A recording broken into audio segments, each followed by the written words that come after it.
C'est un comportement répétitif. Parce que si je suis dans le couloir et quelqu'un me pousse dans les cases, il ne l'a jamais fait avant, il ne le fait plus après, c'est pas d'intimidation. C'est une agression, il devrait être puni, mais ce n'est pas l'intimidation. Parce que ça se passe, produit une fois, ça va me déranger, ça va me déranger, et je vais y penser peut-être pendant la journée, le lendemain, mais ça va partir assez rapidement. Donc, ça se produit plusieurs fois, de façon répétitive, chaque jour, chaque semaine, ou avec une régularité, une constance. Mon comportement a changé parce que je vais éviter certaines parties de l'école, parce que je vais éviter BIF, parce que je n'irai pas à la salle de bain, parce que c'est dangereux. Je suis peut-être dans mon cours d'algèbre, je n'ai aucune idée ce que ça veut dire X au carré, mais je suis ce qui est BIF parce que je sais si je le rencontre, lui ou un de ses amis, ça va être une mauvaise journée pour moi. Donc, je vais passer un mauvais quart d'heure. Et c'est ça la nature répétitive de l'intimidation. C'est une relation, si on veut, dysfonctionnelle. J'ai reçu un courriel il y a 2 ans environ d'un homme de 65 ans, de 5 pages, décrivant en détail son expérience avec l'intimidation lorsqu'il était en 5e année. Et il n'y a pas un jour qui se passait qu'il n'y avait pas à l'esprit. Et je ne parle pas de se faire tabasser physiquement, vraiment, comportement physique. Lui, on l'appelait des noms, qu'on l'insultait, une variation de son prénom, quoi. Et ça s'est passé pendant des semaines, des mois, même des années. Et c'est venu au point que lorsqu'il a commencé la vingtaine, il a changé son nom légalement. C'est assez important que ça.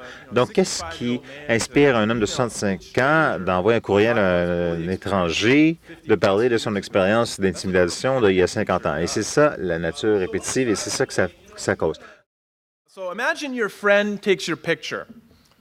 Imaginez que votre ami prenne votre photo. Vous êtes, si vous vous posez, si on veut, pour la photo. Peut-être on prend la photo sans que vous sachiez. Parce que tous les adolescents ont des cellulaires qui peuvent prendre des photos. C'est petit. Ils prennent des photos dans les endroits où on ne s'attend pas.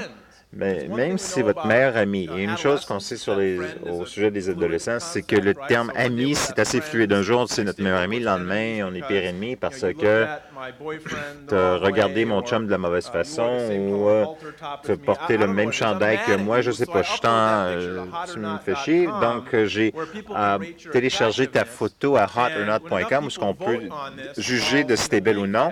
Et lorsque suffisamment de gens qui ont voté, je vais envoyer un lien à tout le monde à l'école pour qu'ils voient à quel point tu es moche. Et après ça, je vais envoyer le lien à la cible elle-même pour qu'on lui rappelle à quel point qu'elle est moche. Donc, en tant qu'adulte, si quelqu'un crée ce genre de site web de nous, on serait comme... je suis pas coquette ou je suis pas pétard, puis je m'en fous.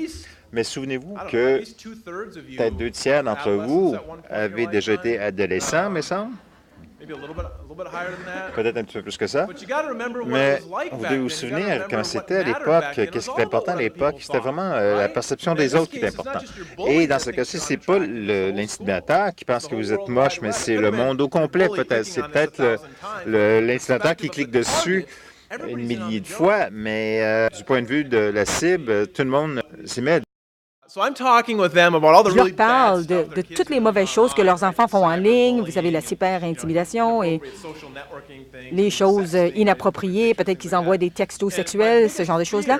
Mais moi, ma plus grande inquiétude, c'est que les parents vont quitter cette présentation et ils vont être tout étourdis puis ils vont se dire « Oh mon Dieu, comment est-ce que je vais protéger mes enfants? » Bien, oh, je sais. On va enlever la technologie.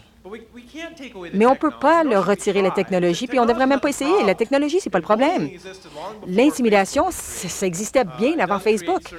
Mais ça crée certains défis et certains enjeux différents, et je vais en parler, mais je vais vous donner un exemple. Je ne sais pas comment c'est au Canada, c'est probablement semblable qu'aux États-Unis, mais est-ce que vous savez quelle est la plus grande cause de décès auprès des adolescents? Le suicide, c'est au 3e rang. Les accidents de voiture, oui, les accidents de voiture. Donc, est-ce qu'on leur enlève leur voiture? Dans certains cas, oui, absolument, oui, s'ils ne sont pas responsables. Mais regardez comment on approche la conduite. Aux États-Unis, bien, premièrement, en tant que parent, on modèle les bons comportements. C'est vrai, alors les deux mains sur le volant, regardez de côté. Peut-être qu'on fait mieux les choses lorsque les enfants sont dans la voiture que non. Et ensuite, on les force à attendre d'avoir un certain âge. Et ensuite, on les force à prendre des cours pendant des heures, à apprendre toutes les règles les lois et à quelle distance on doit se tenir d'un autobus scolaire et ce genre de choses-là. Ils doivent étudier toutes les règles et ensuite, ils doivent prendre un test pour démontrer qu'ils ont appris, qu'ils connaissent les règles et ensuite, on les met derrière le volant. Et nous, on est où? On est dans le siège du passager, on les guide, on leur parle des boutons, qu'est-ce qu'ils font, fais attention à ce gars-là, il ne sait pas où il s'en va, attention au coin, la chaussée est glissante, on pratique.